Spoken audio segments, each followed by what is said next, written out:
Good morning, good afternoon, good evening, everybody. My name is Chris. I'm dialing in from Johannesburg, South Africa. And welcome to tonight's training call. Tonight we've got Ilse that's going to be training tonight, talking about the power of the team. And Ilse and I, we met a couple of years back, and we've reconnected again now on this beautiful LifeWave journey. And Ilse comes with many, many years of network marketing experience. And we met physically for the first time beginning of the year when we were down in Cape Town. And oh, what an awesome time we had together, just talking on such a different level. And because of being in the network marketing space for many, many years, Ilse and I were just talking, and she said, you know what, Chris, this is it. This is what we have all been waiting for. You know, to think that we haven't even got started yet.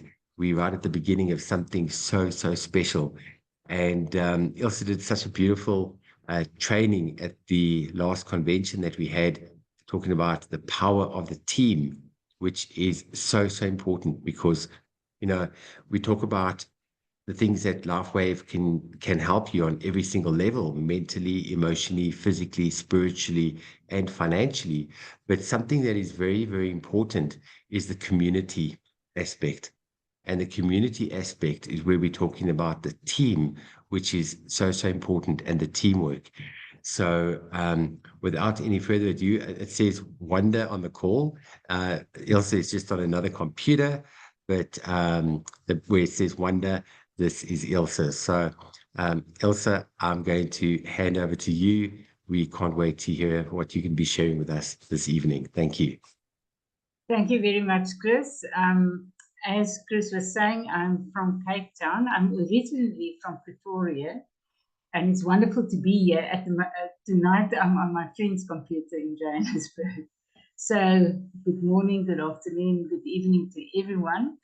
This picture of me, it just evokes everything in me about what a team is. If you look at that little stadium there in the middle, it can take 65,000 brand partners. So that's one of the things that I've got in mind, that we at some stage have a regional convention in Cape Town and have filled that stadium.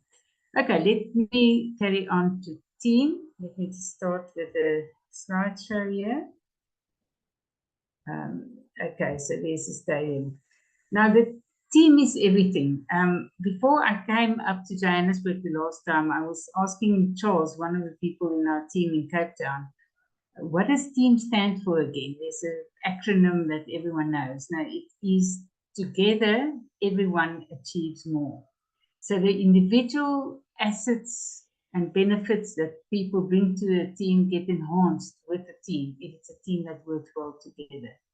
Now, if you look at it, that together everyone achieves more, that's a very good acronym, but I brought one out especially for what we're doing here in LifeWave. Now, there's a saying that says the tempo of the leader determines the tempo of the team. If any new person, when they get in on our WhatsApp group, on our 333 WhatsApp group, you can absolutely feel the tempo of the team, the pulse of the team. And you can see it's a team that's dedicated. They're aiming at certain goals and certain things, and there's a very specific goals that one can work towards. There's very specific things that you can do when you start out, but you can absolutely feel that this is a team that's going forward. And that tempo takes it through everything else, because there's very clear communication on the group, on the WhatsApp group. We pick up where we are, we congratulate everyone that achieves the next rank and the next position. And that is really the essence of why this team is so successful. We're part of, from my side, I come from Cape Town, but then we've got this Saturday, for example, we've got our second national get together, second one in Africa actually, and we're part of team 333 as well. And Team 333 again is part of the This Is It team that was started in the United States a couple of years ago. And it's a team that it's really grown, that has really set everything on fire in the industry, and that since February is maintaining the top duplication team in the world. So we're part of that team, but you can feel it when you get onto our WhatsApp groups. Then the second one of team is enthusiasm. Now, with some people, they walk into a door and they change the vibrancy and the electricity in the air when they walk in. And that someone is really entheos. It comes from God within. But we, as a team, we're not only enthusiastic about our product, we have a very, very special product, which is our patches, which giving light back into our bodies. John Maxwell describes it, a person who you can feel the enthusiasm, it's tangible. He describes it is like everyone comes to see the burning bush. The bush doesn't burn, the burning bush from the Bible, but he just lights up the area, he lights up the room when that person walks into the room. And then the A in team stands for attract your tribe. We definitely have a certain team, we've got certain people, we've got people that believe in a natural way of that our body can just be helped to go ahead and heal itself. I mean, if you look at the whole concept of the X39, it wakes up the copper peptides, and the copper peptides wake up our dormant stem cells. So it's really people who believe that our bodies can do the rest of the work, and you attract your tribe. You can actually see the character and the ethos of each team at the conference. We'll see it on Saturday again. Eric Worry was giving a demonstration at one time. He calls it the flip-flop brigade. He was standing giving a training with his collar and tie on, and then he just moved his laptop away a bit, and the camera zoomed on his feet. He had his flip-flops on, and he said he and his team were all the flip-flop brigade. They looked fantastic at the top, and they just know they're the guys that just when they're finished with their work, they're gonna just go out on the sea and go and surf a bit. And then the fourth one in team, I asked some friends, how would you describe team? And my one friend said, the M stands for motivation. Now, that's very good. That goes in with the E. But in our case with LifeWave, I think to make more managers is the base of everything. When you grow your team, as you introduce new people to the team, to help them to quickly become a manager. It's at the moment it's 2 silvers on the left and 2 silvers on the right, and yourself being a gold brand partner. But that is the essence of how we can grow our teams is with managers. Because managers go further, they go the extra step. They make sure they remain managers, they make sure they introduce people, they make sure they spread the word of our wonderful patches to more and more people. So that's of essence. Then, if you look at it, I've got 2 books here that from John Maxwell. The first one is actually, it's a book 2 in 1. It's the 7 indisputable laws of teamwork and winning with people. And the other book is also John Maxwell. It's the 360-degree leader. Now, this is actually quite an essential part of what we're doing. I'm a member of the Cape Town team, but I'm also a member of my uplines are in Clarence in the Free State and in Johannesburg. So I'm also part of that team. So you can be anywhere in the company and you can lead from there. You can start a revolution of introducing the LifeWave patches to people where you are. Now, if you look at the 7 indisputable laws of teamwork, as John Maxwell describes it, the first one is the law of significance. One person can do a lot, One can be a very good salesperson, for example, but the moment you involve your team, what John Maxwell says is one is too small a number to achieve greatness. Now, the big picture, if you keep the big picture in mind, the goal is actually more important than the role. So it doesn't matter, again, where in the company you are. If you can build through that, you get to the goal of that we spread the word of our patches, of what it can do for people, how it can help people, especially at this time in the history of South Africa. That is more important than whichever rank we achieved up until then. Then the law of the niche. All players have a place that they add most value to. So if one can, in your team, use it properly, that your people can work within their niche, you can build a team stronger. The Mount Everest is, as the challenge escalates, the need for teamwork elevates.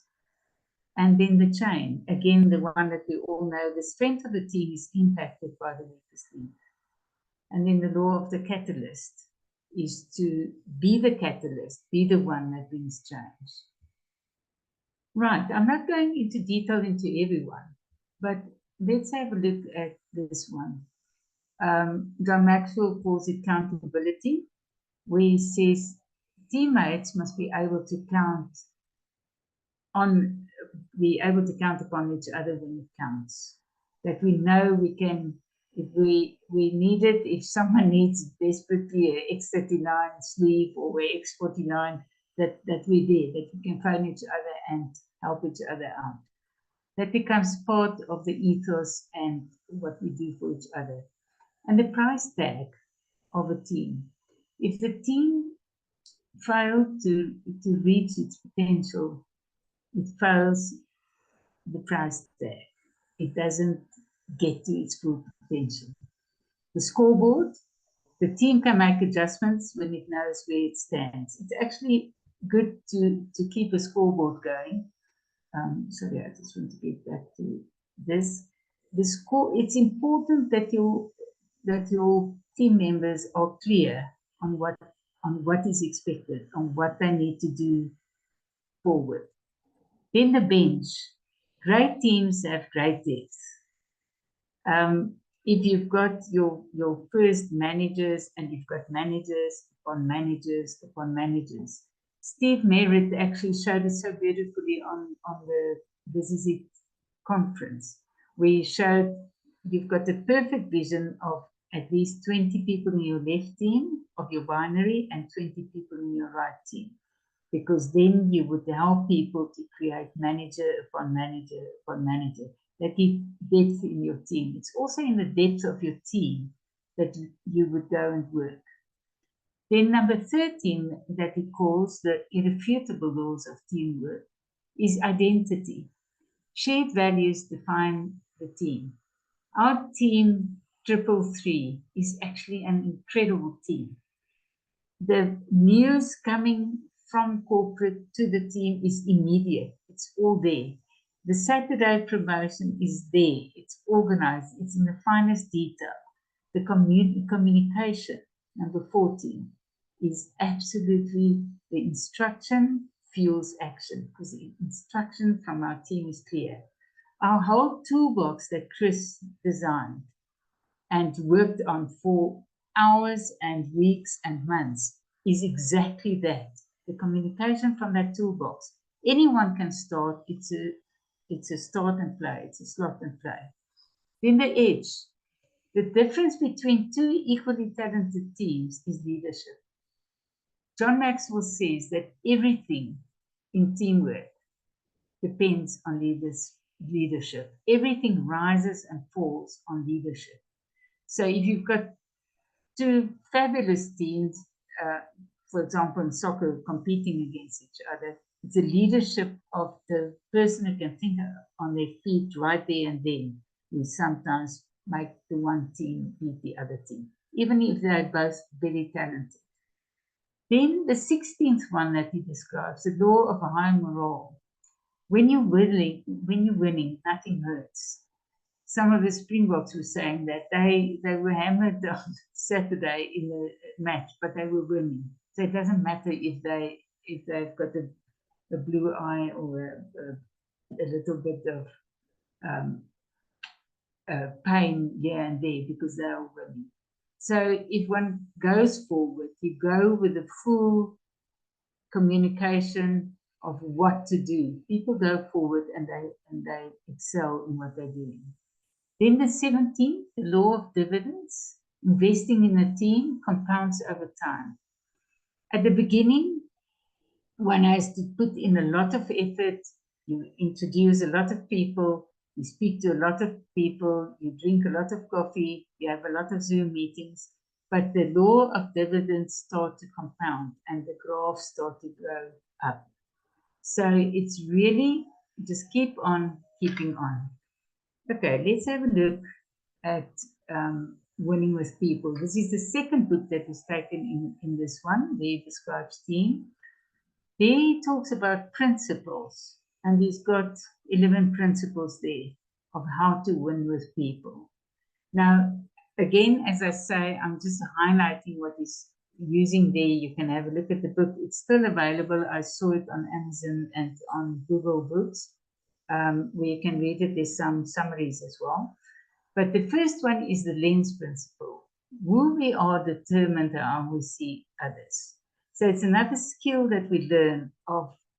It's not only the way that we see the world. It's sometimes good to actually sit back and see how other people see the world. And you can better lead them if you understand how they actually think. The mirror effect is that poem of the man in the mirror, is the reflection of what one encounters is very often something that's in oneself. So there's also introspection there. The pain, principles of pain, how much pain do you have to go through to get to a certain point? Hammer and elevator, I won't go into detail in those, but there's a connection question of connecting with people. Are we willing to focus on others? Are we willing to now and again just take it away from our own mirror, our own pain that we encounter, and just look at what others actually need? And it's Zig Ziglar who said that if we can give to others what they want, we in the process will get what we want. And that's exactly how our team building works as well. Then number 6, the big picture. It's essential that the leader sees the big picture and that you work accordingly and that you put that into place for people, just to create a haven for them within which, and a framework within which they can work. Then exchange, learning all the time. I still learn. I'm going to learn a lot on Saturday again. Charisma. Again, the person who walks through the door that changed the room temperature and changed the whole vibrancy of the room. That's your own charisma that comes through. And one can be an introvert as well. I've seen some very charismatic introverts in my life who has the charisma because they've found their niche, they've found what they can do well within building their teams. And then the number 10 principle is believing the best in people often brings out the best in people. So it's to start believing with our team first, and then that brings out the best in our team. And then number 11, the confrontation principle. Not that one confronts everything just aggressively, but that you bring in a sense of why the other person might be aggressive or what the reason is. It's again the connection question. Are we willing to focus on others and see why they're doing something?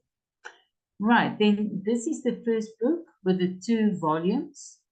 And then the second book on team that I really like about John Maxwell, I'll just go over to that one, is what he calls the 360-degree leader.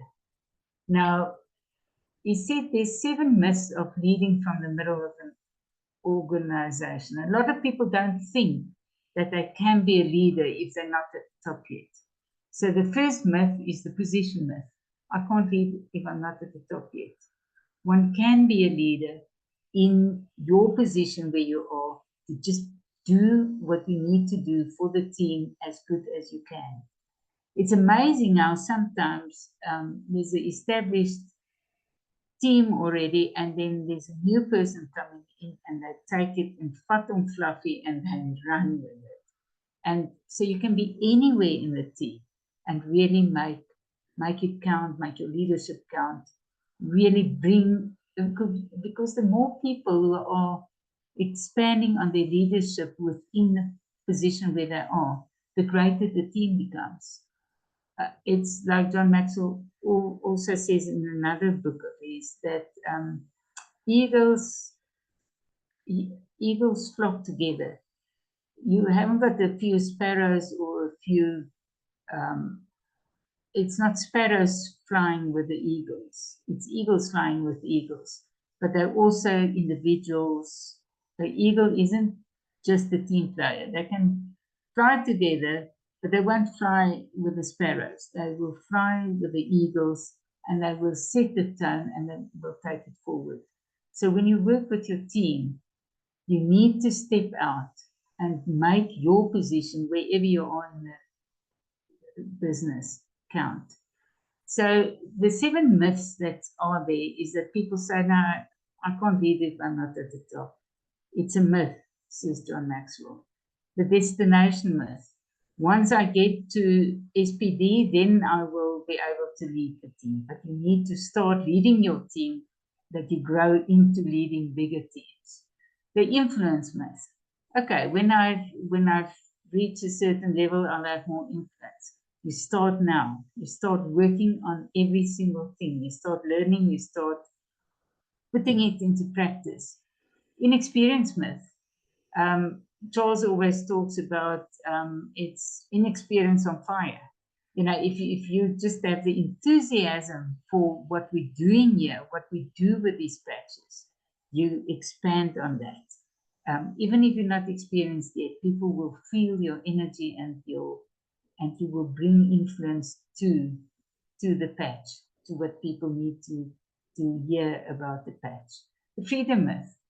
Oh, I want to be financially free before I do it. You start working and you become financially free in the bigger groups that you can build.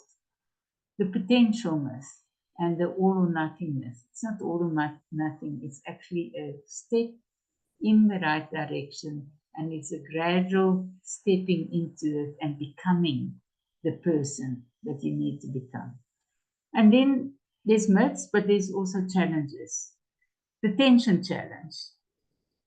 For example, being put in the middle. If you have a person above you in a normal job situation, and you've got a boss that's not a very skillful boss, and you are leading your team, it can be quite a tension and quite a challenge to be the person, but you need to just persevere. The frustration challenge is very often by following an effective leader. The nice thing about us building our team is you can just build it. You don't have to follow a boss. You've got your uplines that can guide you further, but you are the CEO of your own company, and that is immensely satisfying. Then the third one, the multi-hat challenge. When you build your business, especially in the beginning, you wear multiple hats. You run in, you run out, you do this, you do that, you present here, you present there, you Zoom here, you Zoom there. But there's multiple hats that you need to put on, but it teaches you skills, and it teaches you to diversify, and it teaches you to work with your time better. Then the one head, many hats.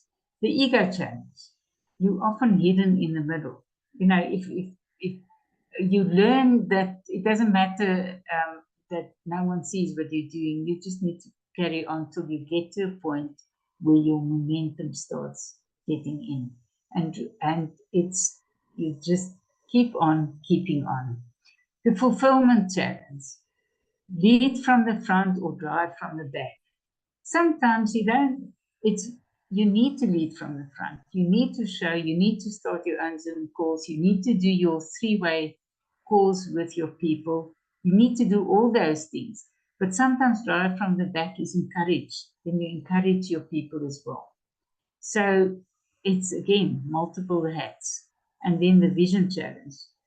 If you didn't create the vision, it's sometimes, for some people, it's difficult to buy in someone else's vision. But the vision of what we're doing here is so clear that it's actually easy to buy into the Team 333 vision. And it's amazing to see the people that we can work with. The biggest takeaway that I have on the 360-degree leader is that you work with your team. You also work with your peers next to you. You work with your upline, you work with some of the other uplines.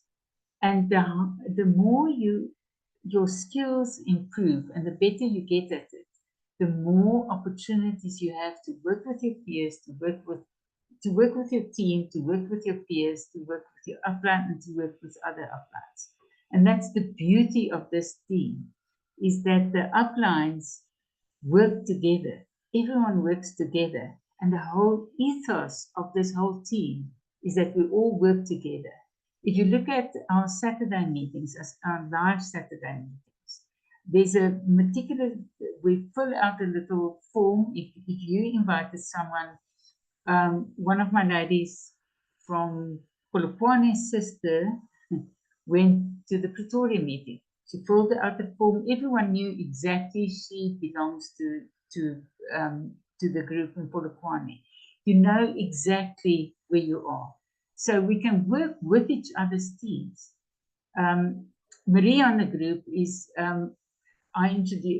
we work together. She's one of my top team members. She heads up my whole left team. Charles on this meeting he's directly under Chris, but in Cape Town we all work together. We're about 7 or 8 different lines that are working together in Cape Town, but we all stand together because the ethos of the team, the ethos of the 333 team, is that we work like that and we get everyone's people involved. It's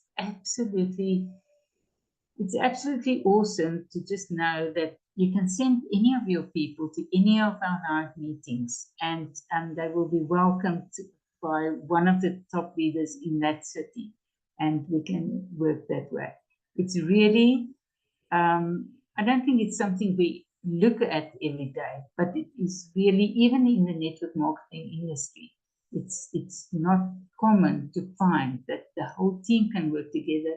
We respect each other's teams. We respect each other's people who come to the meetings. And that is part of the 360-degree leadership. Okay. That's so far. Chris, are you there?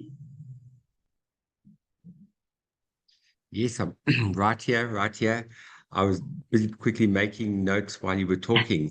Absolutely amazing. I'm going to comment on, would you like me to comment on what you just spoken about now? Yeah, you can. Okay. You can do it. Yeah. Brilliant. Look, I stretched my 10-minute speech to 30 minutes now, so let's do. Yeah, sure. Oh wow! That like I said, I've been sitting here busy making notes. John Maxwell is one of my favorite authors, and man, oh man, does he come with a wealth of knowledge. And one of my favorite books I was just thinking about now is a book called Failing Forward. And he talks about everything in life that we do. You've got to go through certain failures to learn certain lessons before you push through to that next level. But you can only do it in teamwork. In a lot of the books, he talks a lot about leadership and mainly teamwork, because a man is an island. If you're on your own, you've only got so many resources. And I love what you just said now, how LifeWave is very different, and specifically the team that we belong to. So, like, this is a team, is Steve and Gina Merritt from the USA, which has got the fastest growing team in the whole of LifeWave internationally. And Team 333 is my team that I chose that name basically 2 days after I joined LifeWave. And that's what I decided to call the team, which falls within this is a team. It's just so that people have got a bit of an identity. But on the other hand, there's other people in different teams that we have associated with. When we were in the USA, there were people that have got nothing to do with our teams at all, but we welcomed them to come and get onto the group, share information. I had somebody that connected with me from the UK today on Facebook Messenger. She saw my YouTube channel. She saw the toolbox that I created. And oh, there we go. Sarah. And she's from the UK, but lives in Spain. And we connected today. And I was just telling her that I'm updating the toolbox. But that's what we do. Doesn't matter whose team you're in or wherever you are. The way I see it is if LifeWave is growing, you are growing. Yeah. And it's just a bit of a mind shift change. And it's when you do something with no expectation of any reward, that's when things start to grow and you become selfless. That's the most important thing, is becoming selfless and helping another human being where you will not get a direct benefit. But you know what? People need to have a long-term approach because it will come later. It will come later because somebody is going to help you in the background when you were not necessarily able to be there, which is the most important thing. And I learned this lesson many years ago, is that you just got to work together because collectively you've got more strength together, more strength. What is that? What is that saying? Um, uh, uh, uh, together you stand, divided you fall. Yeah. Together you stand, divided you fall. That's the word. That's what I was thinking. Yeah. Yeah, Yeah. that's right. That's my book called The Art of War. And Yes. and this is where we learn from each other and we pool our resources and we pool our wisdom and our knowledge and we share freely and it will come back because everything needs to flow. Everything is energy, everything is frequency. That's pure fact, that everything resonates at a certain frequency. And here we are in a company called LifeWave, and everything is on frequency. So everything is elevated, just that next level. So we're completely on the same page. Oh, that was absolutely beautiful, Ilse. Such nice reminders. Thank you. Thank you, Chris. Yeah, so I just love the idea of the 360-degree leader because you can be anywhere and your influence will carry and it will strengthen the whole team. Completely. Yeah. Completely. So, is that's your last slide? I could sit here for another half an hour. Why, just listen to you. I could like carry on listening. Wow. Yeah. Oh, you've got the message across absolutely so beautifully. Thank you, Ilse. Thanks. Okay, guys. So as Ilse was mentioning earlier, we've got our second national convention in South Africa this Saturday coming in Johannesburg in 4 ways. Those of you that cannot make it, we will be recording it, where we did have issues last time where it wasn't recorded. And it was a very big lesson that I learned. Maybe I'd like to share this lesson with everybody, is on the word called assumption. We all know what the word assumption stands for. Assumption means making an ass out of you and me. That's what an assumption is. There's a book called The Four Agreements. I've actually got that behind me over here. Yes. There you go. Be impeccable with your word. Don't take anything personally. Don't make any assumptions and always do your best. And the one agreement is don't make assumptions. And I did that, guys. I did that. We went to go meet with the organizers at the venue. And I said to the lady, yes, I want to get it recorded. And she said, yes, don't worry, we can do that. everything will be done. Did all the paperwork. We were in such a rush getting it done. We got there on the Friday, do preparations for the convention, and I saw all the equipment there and it looked like it was recording, showing the screen. And I thought, that's cool. We tested the marks, and not at one stage did I ask him, are you going to be recording it? I made the assumption that he would be recording it. We go through the whole convention, absolutely beautiful. A whole lot of people are walking out. So I walked back to the guy, Brett, and I said, Brett, how soon can I get the copy of the recording so I can start editing? And he looks at me and he goes, the recording? I said, yeah, the recording of the convention. He goes, he didn't record it. Oof. My heart dropped to my hose. I was like, what are you telling me? He said, nobody said that I needed to record it. And I was like, but I spoke to Karen and she said that it would be recorded. I said, no, she didn't tell me. I didn't confirm that with Karen. So let that be a lesson of not making any assumptions, because we assume too many things. Now, listen, I don't assume anything. I make sure I'm clear with absolutely everything. And I ask a question. Are we on the same page? Did you hear what I said? Are we in agreement? So I need to get feedback so nobody can ever leave anything to chance. So guess what? On the forms, in capital letters, in bold, it says recording. So everything is going to be recorded. So for those of you guys who are still in Joburg, they're sitting on the call right now, guys, if you haven't bought a ticket, you still got till tomorrow. Get the ticket, get there. It is going to be off the charts. The speaker lineup, oh my goodness gracious, is just on another level, absolutely on another level.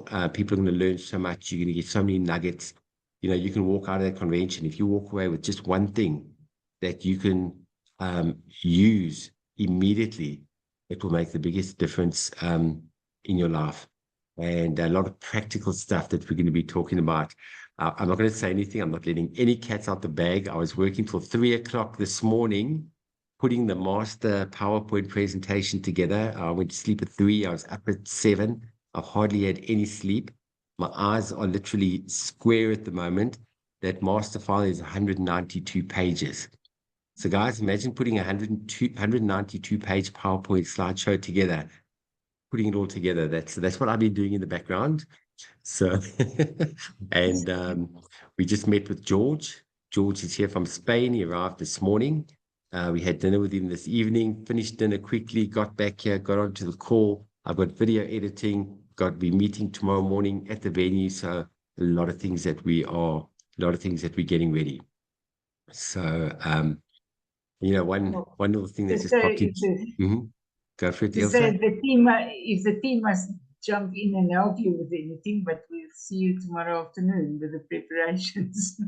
With preparations, yes. Yeah. Yep. We'll be there tomorrow afternoon, and then on Saturday we'll be doing the convention, and then Saturday night, anybody that wants to join can come to Doppio Zero for dinner, like we did last time. And then Sunday at 2 o'clock, we're meeting for lunch. Anybody in the community that wants to come and join, it's in Midrand at Bullring in Rijkersfontein. George is going to be there. So everybody's welcome to come and join us, spend a bit of time with us and pick our brains and pick George's brains. First time George has ever been in South Africa. So it's really awesome to see him here. So very, very exciting stuff. Okay, guys. All right. Well, you guys must enjoy the rest of your evening. Thank you for taking the time out. Ilse, thank you again for superb training. And we'll see you guys on the group and see you guys at the training. Thank you, guys. Good night, everybody. Okay. Good night. Good night, everyone. Good night, guys. Bye-bye. Bye. Bye.